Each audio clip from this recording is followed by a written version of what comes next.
Ed Nunez with Mika Frankl at the Elegante Hotel. Tomorrow night, Battle of the Brave, Manuel Lujan Fairgrounds. First fight, 6 o'clock. Gates open at 5. Mika, you've done extensive interviews on this card and CageMinds.com. I saw some of your interviews. What do you think of the card? And you were here at the weigh-ins. Jason Sanchez looked somewhat angry, but we'll get into that a little bit later. But what do you think so far of what you've seen as far, and what do you know about the card? You know a lot about it. Well, the most nervous I was coming into today was, would we actually be able to see Jordan Garcia and Katie Ramirez? Would they come in close enough to make the fight happen? That did happen. We have a fight tomorrow night.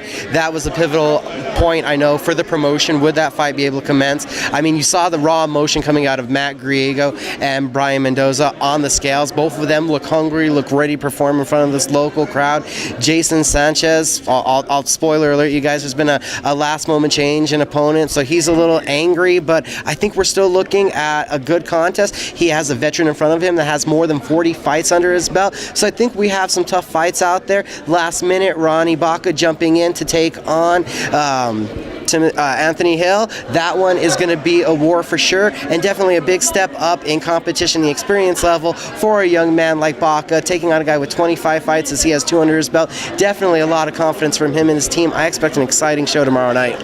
I think the local guys that we looked at, even the local women that were fighting, they look in shape and ready to go, and I think that's important. Some people might be deceived by the overall records of these opponents, and they shouldn't be. They're veteran fighters that they're wily, they're crafty, they know they've been hit, they've been in some fights, so don't be surprised if people may look at it and say, oh, this guy hasn't won a lot of fights. They've been in the ring against a lot of experienced fighters, so people need to take note of that. Well, I'll tell you, it's not unfair to definitely call the Albuquerque fighters the betting favorites, but there's been upsets all throughout sports history. That's what makes combat sports in particular so exciting. One punch lands and the whole night changes. Anything can happen in there, and upsets happen all the time, so anything is possible. A lot of battle-tested vets, and they have then a lot of wily tricks.